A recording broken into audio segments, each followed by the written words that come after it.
thanks for coming out for our latest Brookings Mountain West lecture. I'm Bill Brown, and we're going to, as we always try and do, both get started on time and leave on time, be respectful of you and also our speaker, who I have to get out of here promptly because he has a class to talk to at 7 o'clock.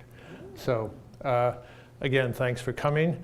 We're going to talk about K through 12 and specifically access to quality teaching, and we try and give timely talks, but I think we might have outdone ourselves today if you've been reading the papers and the news about the ESA decision from the state Supreme Court and things. So we had nothing to do with that happening, but maybe I should take credit for it. I don't know. We'll see. We're happy to have our colleague Michael Hansen out from Brookings. It's Michael's first trip out to UNLV and Brookings Mountain West, but Michael has some roots in the West. He received his BA in economics from Brigham Young University and his master's and his doctorate from the University of Washington. So he's not geographically challenged. You can take exception to some things he says, but not on that basis. He'll be able to defend himself there. I always want to remind the audience, the PowerPoint of Michael's talk will be up on our website tomorrow, so if you don't feel you have to transcribe anything in real time. And thanks to our colleagues in Greenspun College, the video of the lecture will also be up in a few days. So with that, I will turn it over to Michael. Thank you, Bill. And thank you for being here this evening and for the invitation. Thank you to the Brookings Mountain West program for the invitation to be here and address you this evening. I'm happy to be here. The Brookings Mountain West program, of course, covers a very broad spectrum of policy areas.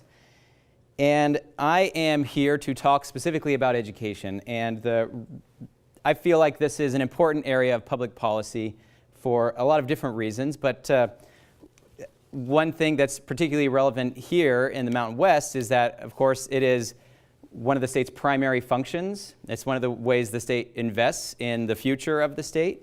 And this is the way that we can try to shape policy or use research to shape policy.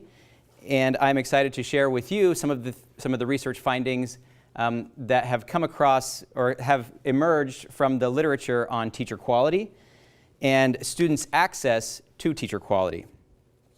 Okay? So to begin, let's talk about why, if I'm leading a discussion about public education, why I'm going straight to teachers. The quote that I'm putting up here is from President Obama. It expresses the idea nicely, so let me read it for you. From the moment students enter a school, the most important factor in their success is not the color of their skin or the income of their parents, it's the person standing at the front of the classroom. America's future depends on its teachers. Okay? Of course, there is a lot of nuance here embedded in this message that we can discuss, and I plan to discuss quite a bit of that during this lecture. But the essence of that captures what I want to that I want to convey, which is teachers are extremely important, and indeed one of, if not the most important factor in producing, in helping our students to learn and to grow. Okay? So given the importance of teachers in public education, an important and pressing policy question is whether all students have equal access to high-quality teachers. Okay? This is the motivating question behind the comments that I'm going to deliver to you today. And by the end, I hope that you have an understanding of teachers, teacher quality, access to teachers, and accountability, and how this plays a role in this field. Now, to give you a little bit of a spoiler alert, the situation about student access to teachers and quality teaching is actually not nearly as bad as commonly believed. Okay? But there's still work to do. So we can't just wash our hands and walk away. So this is an overview of what I'll be speaking to you today. First, I'm going to be I'll be leading off the discussion by framing this around performance and accountability, both for schools and teachers as the agents within those schools. Then I'm going to talk about 3 myths for these teachers and schools that are commonly used that frame our thinking about students and whether they have access to quality teaching or not. And then finally, I'm going to conclude with some strategies, potential strategies that we can think about in moving forward and trying to expand access to quality teaching. So first, let's look at this on a very macro level, and let's look at international comparisons of how United States schools are performing relative to other countries. Okay, there's a lot of bullets here. You can read them closely as you like, but let me give you the high-level view.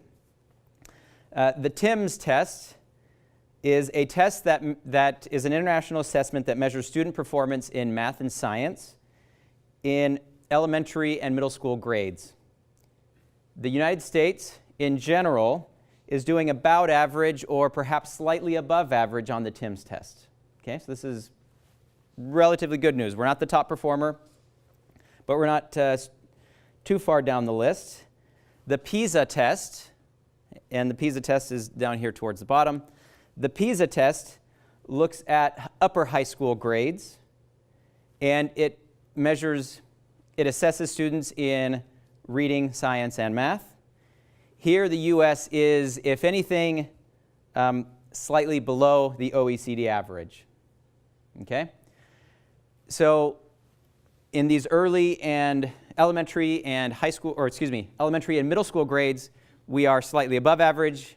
By the time we're getting to high school, we're average or perhaps even slightly below average, so we have a little bit of a decline in performance as we matriculate up through the grades. That decline as we go up also reflects overall trends based on the NAEP, so the National Assessment of Educational Progress. This is also commonly referred to as the nation's report card. What it has showed is that over the last 2 or 3 decades, and particularly during the accountability period started after No Child Left Behind Act, the United States has experienced generally a gain in grades 4 and grade 8 on the NAEP. However, we don't see corresponding gains as those students are approaching are in their high school grades and are being tested in their high school grades. So we see this on international tests. We see a roughly corresponding pattern on United States tests as well. So we have some work to do. Now let's zoom in on states. And I'm here as part of the Brookings Mountain West program, so I'm focusing on the 6 Mountain West states presented before you on the table. So let's first look at these rankings here. Now, again, this is based on the NAEP. This is the most recent NAEP testing that was done, and it was assessed in 2013 by the time it comes out, and then the report gets written on it, et cetera. What this shows is that Arizona, Nevada, and New Mexico are all in the 40s or 50. Okay, so this is out of 51 states, well, 50 states plus the District of Columbia. And Colorado, Idaho, and Utah are above the median. Okay? So, of course, we know that there is quite a difference, demographically speaking, between the former group and the latter group. And if we were to adjust these rankings based on student demographics, and this is an analysis based on Matt Chingos's work from the Urban Institute, when he adjusted those rankings, what this does is it actually pushes up slightly the rankings of Arizona, Nevada, and New Mexico, so they're not doing nearly as poorly as they were before. Both Nevada and New Mexico get a big bump up. Colorado, Idaho, and Utah because they're demographically more affluent and white than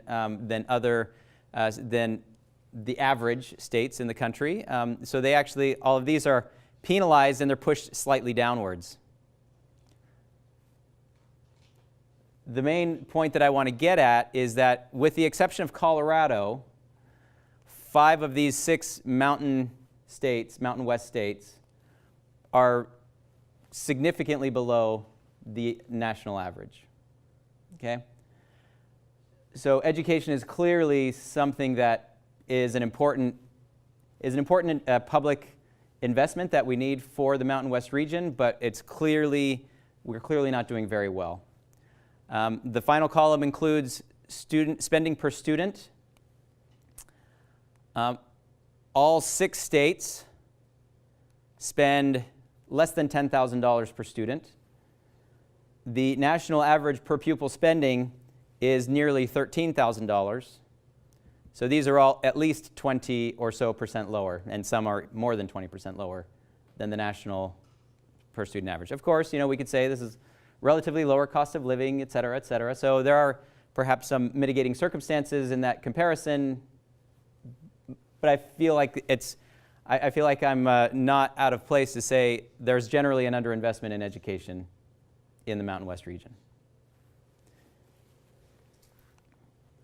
Now, and I guess, and that's coming from somebody who is a product of Mountain West high schools. So just to be clear. Now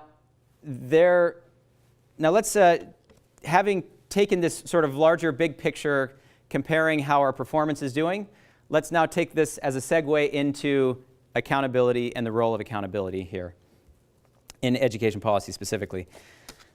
So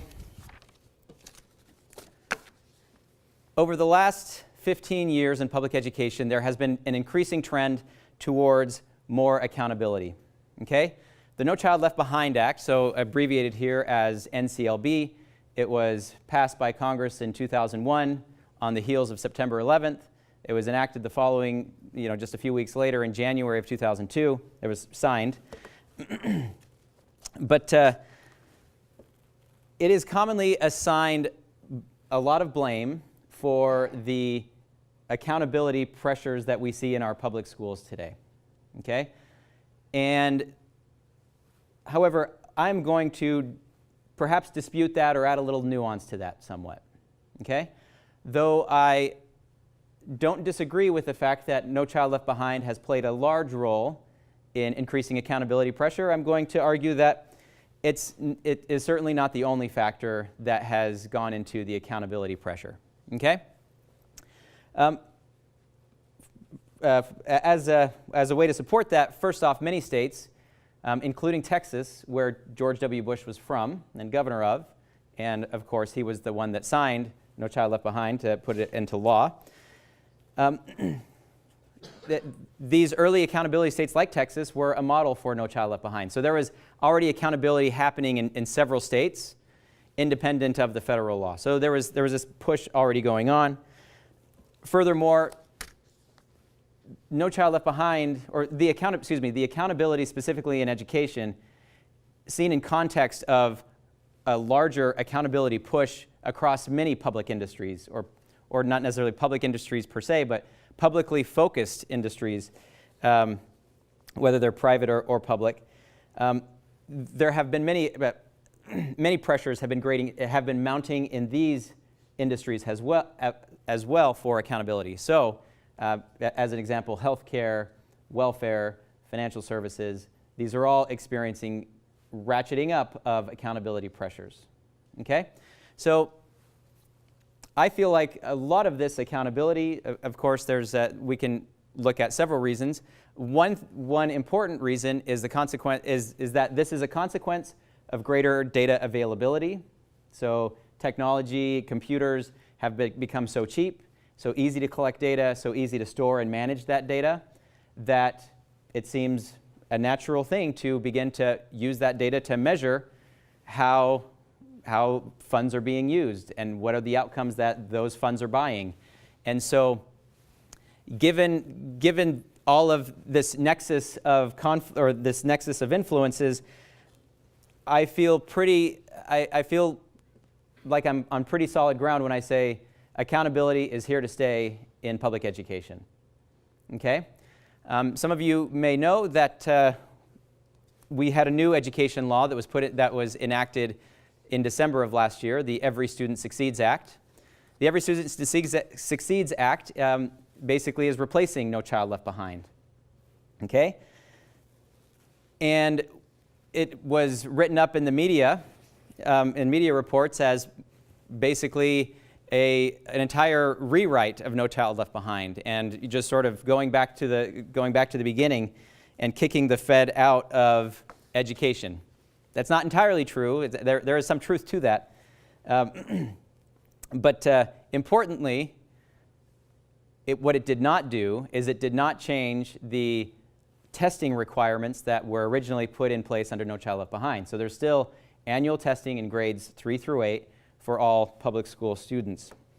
And so there is still a major focus on school accountability, though states have some flexibility on how they implement that accountability now that they didn't have previously. But my argument is that accountability for schools is here to stay. Next, let's talk about how this affects teachers.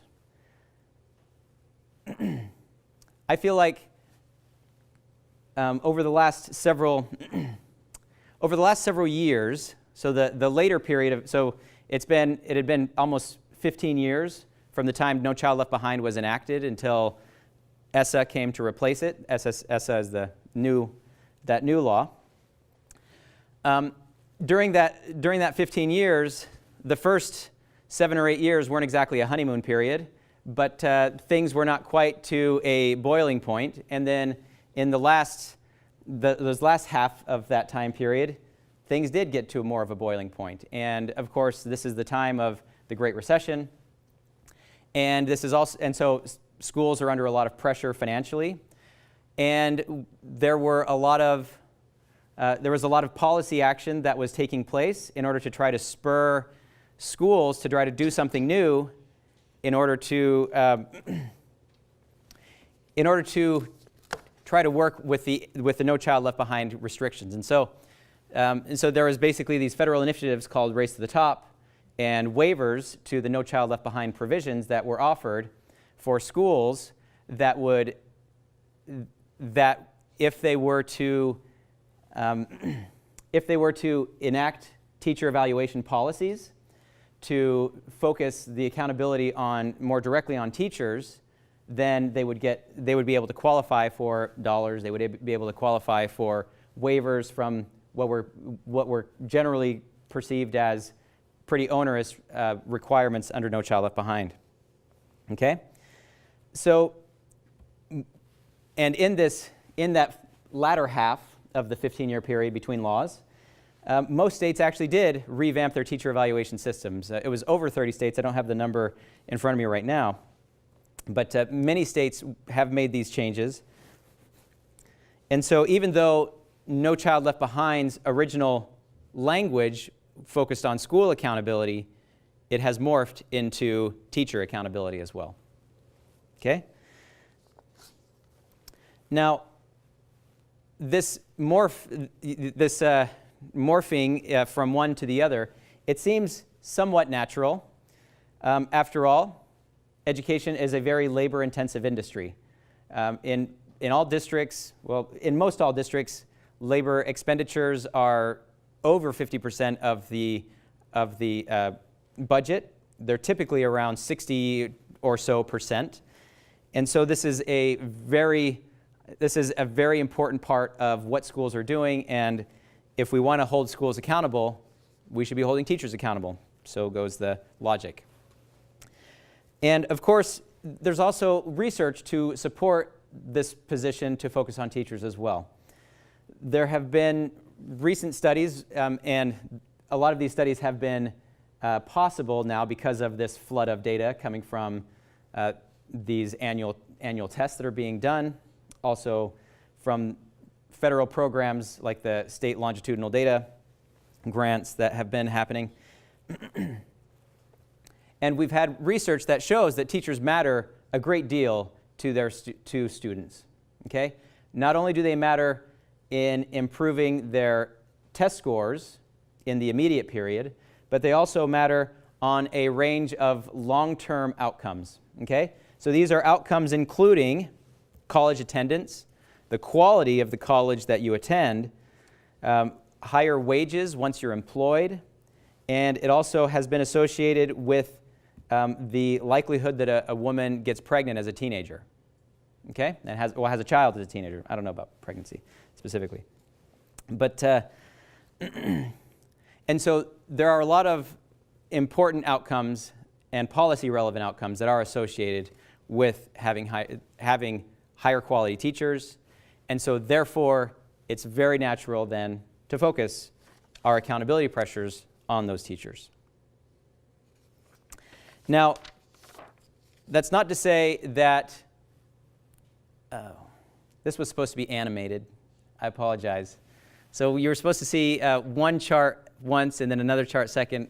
I failed to do the animation. I apologize about that. However, let me describe what you're seeing.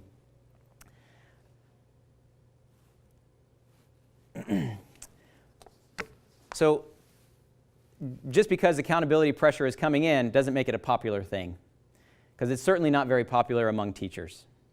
Okay? So what I'm showing you, this is a survey of teachers, or excuse me, it's of the public, and there is a subsample of teachers administered as part of this survey. Okay? When surveying teachers, or excuse me, when administering this survey, the public and teachers were asked, are you in favor of using performance to pay teachers differently? Okay, so that's the merit pay question that you see in the background, but you can't see very well. Or are you in favor of using teacher performance based on test scores to award teachers with tenure? Okay? What you see, and this is illustrated very nicely with the merit pay graph that's covered up, but what you see is that there is a difference, and we're looking at Republicans and Democrats, and then we're looking at the teachers on the green line. Okay? So what you see is that Republicans and Democrats, yes, there's a little bit of a difference in their opinions on this issue, but that difference is actually not very large. Okay? On teacher tenure, there is a little bit more of a difference here, but still, if you're comparing this gap to the gap between teachers and the general public overall, it's pretty different. And so while the public may have a favorable perception of these kinds of policies, teachers themselves do not. So that's not to say, however, that they don't want to be evaluated at all. This is from a different, this slide is from a different survey where it's specifically looking at teachers, and it's asking teachers about their attitudes towards being evaluated and whether they want to be evaluated more or less often. Okay? And looking at the total overall results, you see 60% say they're being evaluated at just about the right frequency. 24% say they should be evaluated less often. 17% say they should be evaluated more often. But if we actually break that out by the number of times that they're actually being evaluated, we see that those who are never evaluated have a high demand for actually being evaluated. And then, of course, those who are being evaluated more than once a year, they're the ones who are saying, I don't want to be evaluated as much as I am. Okay?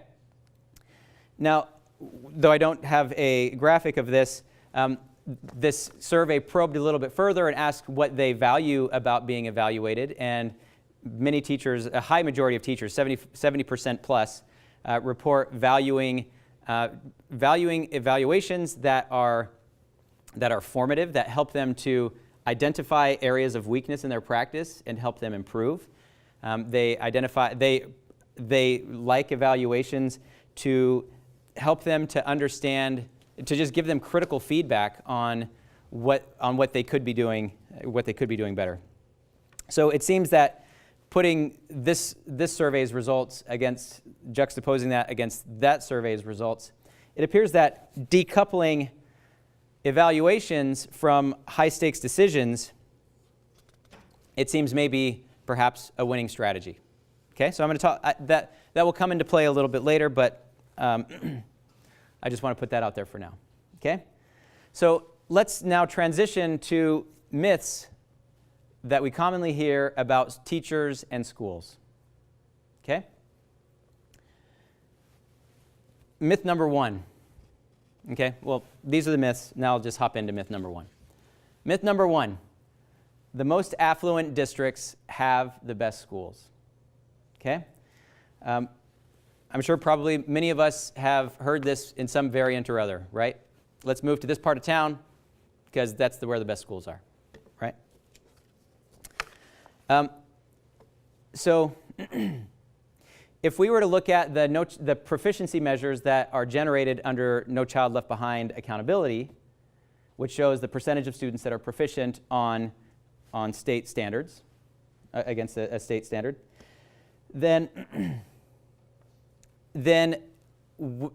we will find results that are going to reinforce that myth, okay? Which is, we're going to find very low proficiency rates in very disadvantaged neighborhoods. We're going to have very high proficiency rates in the most affluent neighborhoods, okay? So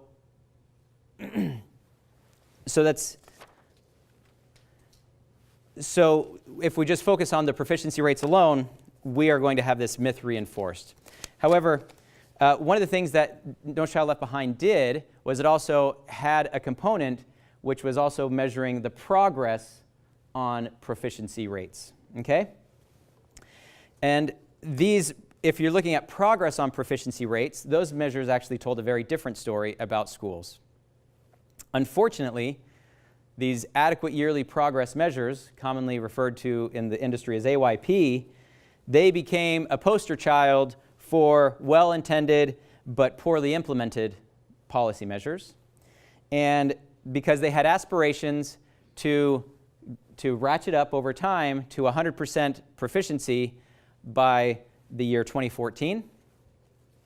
And because of that poor implementation, they were generally criticized, and they actually didn't gather much attention aside from criticism. However, they were actually useful measures, and the reason why they were useful measures is because they're trying to get a measure of growth and seeing how students are improving over time. Now, of course, the proficiency measures alone are not great measures of how all students are doing, because they ignore gains that are happening on the higher end or low end of the spectrum. So we can debate about that, but suffice it to say that if we're looking at growth-based measures, so how students are doing over time rather than looking at where they are at a single point in time, then that gives us a better sense of how schools are actually doing in improving those students, okay? And so what I'm talking about here is a misattribution problem. So typically, when we are saying that the most affluent districts have the best schools, what's happening is we are attributing all the scholastic success of those students to the schools, when we know that those students in those schools are already advantaged in many different ways, okay? They have a stronger set of peers. They have a lot of advantages from their family background. And this has been measured in multiple different ways. There are vocabulary gaps at the time they enter kindergarten. There are IQ gaps. There are spoken word gaps, etc. And so there are many different ways that we can measure these gaps, and these gaps are already existing even before they enter the schools. Okay? Once they're in schools, they actually don't spread out that much. Those gaps do increase a little bit over time and as students matriculate through schools, but it's not as much as the gaps that they've initially arrived with, right? So that's what I'm talking about as this misattribution problem. We commonly look at poor student performance in general, those poor levels of performance, and where they are we could probably mostly attribute those to background. We are commonly attributing those to schools. Okay? So while there is so the fact check here is that good schools exist in all types of neighborhoods. That's not to say that all neighborhoods, that's not to say that there is no relationship between poverty and school performance, but it's not nearly as strong as commonly believed. So as an example, here is a scatter plot of the percentage of students eligible for free or reduced price lunch. So this is our best measure of poverty in a school. And when you have 100% of students who are eligible, this is the most concentrated poverty among all the districts, or among all schools. And so you see, on average, these are certainly worse performing schools. And so these are standard deviations of value-added performance. These are gains in student test scores. So we definitely see that on average, these schools are performing worse than these more affluent schools. However, there are a lot of really high poverty schools that are actually performing exceptionally. And similarly, you're going to have quite a few schools that are going to be in this very low poverty category that are really not serving their students very well. Okay? And so I hope that by this point we have successfully dispelled the myth that the most affluent districts or the most affluent neighborhoods have the best schools. Okay? Now we could talk about different types of peers, which they do have different types of peers, and I'm not disputing that. But they don't have. But we don't want to conflate peer differences in peers with differences in school quality. Okay. Next thing, next myth that we want to talk about is we know what good teaching is and how to screen for the best teachers. Okay. And the reason why we want to screen for the best teachers is because we want to make sure we have a high-quality teacher workforce in front of our students. Okay? This is a myth. Okay? This is a myth because good teaching truly is a black box. We don't understand exactly the magic formula that makes a good teacher good and weak teachers not so good. Okay? I have this chart that helps to illustrate what different things that go into this black box. Okay, so we can think of ingredients into the black box, and these are things like a teacher's licensure or certification. These are things that a teacher has at the time that he or she arrives at the classroom door before they actually enter. Okay, they have licensure or certification. They have educational attainment. And degrees. They have prior experience, perhaps, teaching. They also can undergo professional development to improve their practice.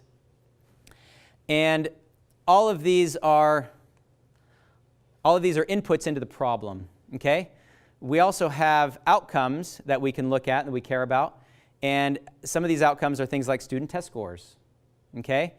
I'll get to the discussion of these other pieces in a moment. But so what I want to illustrate is that under No Child Left Behind, we had some provisions called the highly qualified teacher provisions that required that states and districts monitor the qualifications of the teachers that were in their classrooms. And those measures were all focused on these inputs. Okay? Now, the problem with this is that I have a teacher qualifications versus teacher quality dilemma set up here. And the reason why I have it as a confrontational thing, is because these qualifications don't actually do a very good job of predicting how a teacher is going to perform in the classroom. Okay? And so if we focus specifically on those inputs as the highly qualified teacher provisions did, then we're actually not getting a very great measure of who is a good teacher or not. Okay? And unfortunately, measuring teacher quality is much easier said than done. We know, of course, that measuring teachers is just more than test scores, but test scores are generally the least costly way to measure performance. Okay? Now, what these other entries on the table here, these are other ways that we could try to measure performance. Okay? So we can think of process-based measures. So these are measures that we're trying to get inside the black box. So we can look at observational ratings, we can look at peer review of teachers, we can look at student surveys of how the teachers are doing in the classroom, or we can look at different kinds of outcomes. And so we can look at test scores, SLOs, these are student learning objectives. This is a kind of measure that states have begun to adopt. We can look at student surveys again, or non-tested outcomes like student absences or student suspensions. Now, we could go into a much deeper discussion about each of these individual points, but the way that we're measuring teacher quality, but there's a lot of conversations going on within the research community about the best way to measure teacher quality. It turns out that each of these individual measures, they are correlated with each other. That means that if you're a good measure on value added, you also tend to be a good teacher based on observational ratings. However, that correlation is pretty low. Okay, so it's probably the correlation measures are typically in the neighborhood of about 0.1 to 0.2. Okay, so that doesn't sound like a very high correlation. Okay, it's not zero, it's not negative, which is comforting, but they're not great measures. And so, therefore, because we don't have this high correlation between our measures of quality, it's hard to really say which ones we should prioritize over the others. And so there's some debate about exactly how we go about doing that.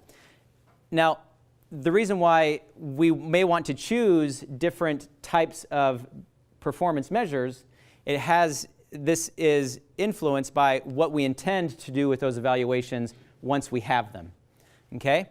Now, because if we are thinking of evaluations specifically to use as a summative rating and to either pay teachers more or to award tenure or to fire them, etc., with these kinds of high-stakes decisions, then we're going to perhaps have different kinds of criteria in determining what kind of evaluation system we want and what kind of measures are part of that system.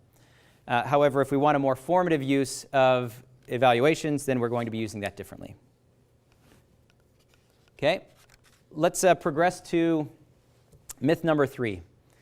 Myth number 3 is related to myth number 1, so you'll see some of the same arguments here, but let's talk about it. So the most affluent schools have the best teachers. Okay? So we already talked about the misattribution problem once, so I'm going to just sort of recap it. It's lurking in the background here again. So whenever we see the students coming out of this teacher's classroom and they all scored really, really well, and that those are in the most affluent schools, then there's reason to believe that perhaps part of the reason why they're scoring really well is because of the backgrounds that they're coming from, and not necessarily because of that teacher. Okay? So we want to what we're trying to do is disentangle these things that are confounded otherwise. Okay? But this myth is actually somewhat true based on the empirical findings. Okay? So, based on our typical credentials that we think about for teachers, so experience, teaching, educational attainment, licensure, these kinds of credentials that I just mentioned a moment ago as inputs, these have been identified, and it's been in several states and districts. We know that the most affluent kids have greater access to teachers with those kinds of credentials. And based on that, we see there has been a lot of growing interest in increasing disadvantaged students' access to quality to teaching to qualified teachers. Okay, now hearkening back to what I just described a few moments ago, we know that those types of qualifications are actually not very good predictors of teacher quality. Okay? And what we have been able to, and so a project that I was that I was associated with, that I was involved with, this was the access to quality teaching for disadvantaged students. What we did is we got data from 29 different school districts. These are anonymized school districts. We got access to their data, and we measured what is the actual gap in teacher quality between these districts. And this is teacher quality based on standardized test scores. And let's ignore the gap based on teacher qualifications. So we're ignoring the experience gap and educational attainment gap, et cetera. So what I'm showing you here is one of the graphs from that report. And there are two takeaway messages that I want to describe here from that report. First off, the mean gap was about 2% of a standard deviation. Okay? This is a relatively small gap. It's actually significant. We were all surprised, all of us working on the project, we were all surprised at how small the gap was. Okay? Because we expected, based on the qualifications gap, we expected this to be considerably larger. So this is very good news. This is good news that disadvantaged students are not suffering from low access to teacher quality as much as we thought. However, there is still some work to be done. So there's still a gap across these districts. Okay. Also, another point that I want to make note of here is that there was a high degree of variance between these school districts. So some of these districts actually were very low or close to zero. So some of them had 0 in their confidence intervals. Some were even negative, which means that the disadvantaged students actually had access to higher quality teaching than the non-disadvantaged students did. But then there were some of these districts that were far outliers, and so these were significantly greater. Now, I can't tell you where Clark County schools are on this map. And they weren't actually part of the project. But it's the main point is that it's not nearly the overall quality is not nearly overall gap in teacher quality is not nearly as big as we thought. And so there is some comfort we can take here, but it's still an important issue that we want to focus on. Now, I do have a note here. There are implications from this for desegregation proposals. Okay? So many have promoted the idea that we should have more integrated schools in order to improve student performance and to have smaller concentrations of poverty. Based on this graph, and based on the findings from this report in general, would equalizing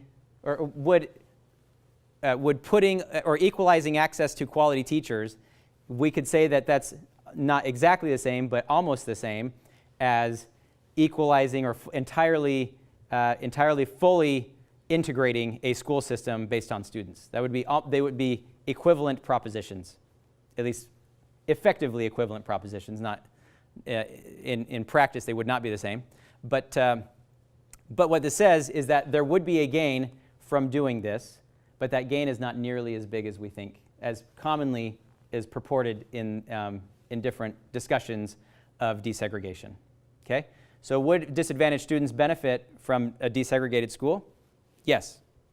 But it's not nearly as big as we think. If your currently segregated schools are really on this low end of the spectrum, you have a lot more to gain, but that's because you're currently sorted at a very high level. Okay? But in general, across most districts, we don't expect a very large difference. Okay? So finally, I want to conclude by talking about strategies for how we can move forward with promoting greater access to effective teachers. Okay? So what I first want to start with is talking about less direct influence of teacher quality and measurement of teachers, and a more indirect approach to managing the teacher quality that we have. Okay? So there are potentially two ways that we could think about doing this, and maybe there are more, but these are new ideas that have been floated around in research and I think are worth pursuing and learning more about and experimenting with, as is beginning to get done in some places. But let's talk about what those are. So the first is that we can use evaluations, teacher evaluations, to help teachers improve. Okay? So in general, up until recently, teacher evaluations have been, by and large, agreed upon as a relatively straightforward process. The principal comes in, comes in, observes your classroom for 30 minutes. You have a discussion afterwards, but there is no qualitative impact on how you're doing, or no high quality feedback or anything. Now, many have argued that if we just did a better job of doing better evaluations, even if we didn't necessarily attach high stakes to them, that they could of themselves be helpful. And there's some emerging evidence that it is helpful. Just by providing that signal of how teachers are doing and giving them that feedback, that prompts many teachers to respond in some way. Some teachers may be a little bit discouraged, and they may leave the profession. And perhaps if these are low-performing teachers, exceptionally low-performing teachers, perhaps that's not a bad thing. And of course, some they may see this low evaluation, and they are prompted to improve, and they try to do better. And so we have seen evidence of both of those responses based on evaluation, high-quality evaluations. Also, we can use those evaluations to try different types of professional development. So there's a recent study that was pairing, this is out of Tennessee, where they were pairing low-performing teachers based on specific rubrics of their evaluation with high-performing teachers on those exact same rubrics. They paired them together. The high-performing teacher is the teacher coach, and they worked together for a year. At the end of that year, the low-performing teacher improved significantly. Okay? So this is a much higher payoff and investing in teachers, in the teachers that we already have, than any kind of professional development that we've really seen. Okay? In general, most kinds of professional development, the way it's typically done in most districts, there's not really a payoff in terms of student learning. But this is a study that was able to show a really significant payoff. I mean, it's not a typical professional development program, but this is a way that they could get developed as professionals and improve their performance significantly. Okay? Next, we could look at using performance data to staff teachers in non-traditional ways. Okay? If we were to simply use the same staffing model of a teacher to a classroom of 25 or so kids, then we are going to need a lot more high-quality teachers in order to improve performance. However, if we were to change the model such that we were to allocate more students to the highest qualified teachers and fewer students to the least effective teachers, then we are effectively providing more access to quality teaching without actually changing the workforce. Okay? I argue that this is also a way that we could go about improving access to teacher quality without the political blowback associated with these more high-stakes policies. Okay? There's a group out of North Carolina called Public Impact. They have this suite of initiatives or this suite of models under the umbrella of the Opportunity Culture Initiative. And so they have several models somewhat akin to what I just described, where they're trying to think outside of the box and how we can change how we staff schools and how we think about staffing teachers across students in order to provide more students access to the most effective teachers. Okay? So, and finally, we come to this last point, which is maybe we also have our own misattribution problem going on here. So as I said at the very beginning, I started by talking about public education, and I made a beeline for teachers. Now, it's possible that while teachers we know are very, very important, they are not necessarily the only important thing, and they interact with their schools and the context of the schools in which they are working. So what that means is that these teachers, they work with principals, they work with colleagues, they work with administrators who may or may not be supportive. And so the context in which teachers are teaching appears to be an extremely important thing that is predictive of both a teacher's quality in the classroom, their ability to perform in the classroom. It's also predictive of how long they're going to stay and their job satisfaction. And so though there has not been a lot of research to date, at least that has made this link between school context and student outcomes, there is some, but not a lot. This is an area that is showing some promise of being a way to help. We can improve access to quality teaching by improving the context in which those teachers are performing their jobs. Okay, and finally, there's something to be said about the value of school curriculum. Okay, by and large, the value of curriculum is ignored in empirical research on education policy. And the reason why it's ignored is because we don't have any data.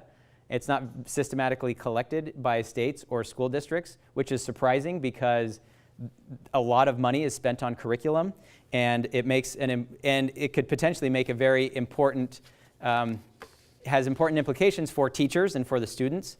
But yet we have actually done very little to monitor it and track it. There are a couple of studies that have looked at curriculum, and these studies show that there are some curricula that have very, very strong impacts on student achievement.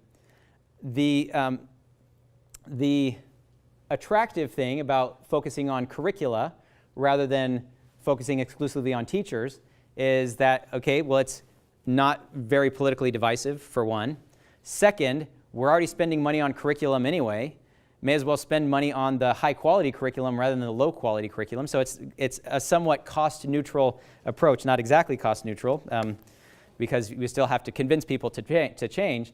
But there is an argument that we could be more strategic in that direction, and that would enable all teachers to perform at a higher level. So I thank you. That concludes my lecture for this evening. I thank you for being here, and I'm happy to take any questions. Tracking. Does any of this research give insights into tracking strategies? So the short answer is the teacher quality literature has focused a lot on tracking, but we have focused a lot on tracking to try to eliminate the potential bias that tracking would induce in trying to measure quality teaching. Some teachers might be better at one end of the spectrum and others at another end of the spectrum. Okay, and so that could be true, and there are a few studies that have actually tried to focus on how much does the tracking and sort of the interaction between teachers and students' achievement levels, how much does that influence our measurement of a teacher's value-added performance? The results of that is that it measures some, but not very much. The argument is, or the one study that I have coming to mind at the moment was a study from some authors at Rand, and they estimated that roughly, if you're looking at a typical teacher value-added measure, 90% of it is going to be basically consistent regardless of which types of students they're teaching, and perhaps 10% or so is going to fluctuate depending on the level of student that they're teaching. So, please. Yes. I know if we do progress toward $15 an hour minimum wage, we're going to have a lot of starting teachers that are just a bit over that, barely. And without tenure, the question of raises comes in. I know there was one conservative think tank about 20 years ago that said the starting point needs to be doubling teachers' salaries. What would the effect be if we focused also on sort of a more competitive monetary, I guess, I know teachers are often not motivated by that, and this of course couples with tenure and progress. So how do we couple that in with salaries and progress in salaries, particularly also in our age of austerity that we're all living in now? Anyway. So in the interest of time, let me give you a brief response, which is to say teachers don't go into the profession because of money. However, that's not to say money is not important, because it is important to attract quality teachers, and because there is an association that higher quality teachers tend to be the ones that, once they leave teaching, tend to get higher wages. Okay, so there have been these associations that have been drawn, and so would higher wages in the teaching profession be more likely to retain better quality teachers? The answer is yes. Could it attract higher quality teachers to teaching that may otherwise not be considering it as a profession? The answer is almost certainly yes. Relative to other industrialized countries, the United States underpays teachers by approximately 20%. Okay, so the short answer is, would we be better off by paying teachers more? I would say that's an emphatic yes. I see an applause over there. But what I would argue actually is that if we're talking about raising teachers' salaries, I would argue that we need to be thoughtful about selectively raising teachers' salaries. And when I say that, I mean that currently the salary schedule in most locales has a deferred compensation plan, right? So early starting teachers don't really have, they progress somewhat linearly, and they get a lot more compensation towards the back end. And a lot of their compensation actually comes through pensions, which, quite frankly, most teachers in school districts typically don't actually qualify for until you've been there for at least 15 or 20 years. And that's waiting that long to be vested into a pension system. That's something that doesn't happen in private industries, for example, but it does happen in public schools. But so I would argue that if we're thinking about raising teacher salaries, I would argue we should focus on early career teachers. I would argue we should focus on raising salaries for teachers in hard-to-staff subjects like science, math, special education, English language learners, etc. I would also argue we should focus on raising salaries for teachers in very disadvantaged schools. Do we have time for another question or two? Last question? Sorry. I get to ask the last question. That's great. Okay. Michael, given that we're in an election season, and in fact we'll be hosting the third presidential debate here on campus in the immediate future, have either candidates addressed K-12 education and teachers? Are there proposals that you find good, bad, and different? Is it being talked about at all? In general, no, it's not being talked about at all. The K-12 policy that has come on, that has been discussed the most in the election campaign has been on the Republican side, with Donald Trump being very critical of the Common Core state standards.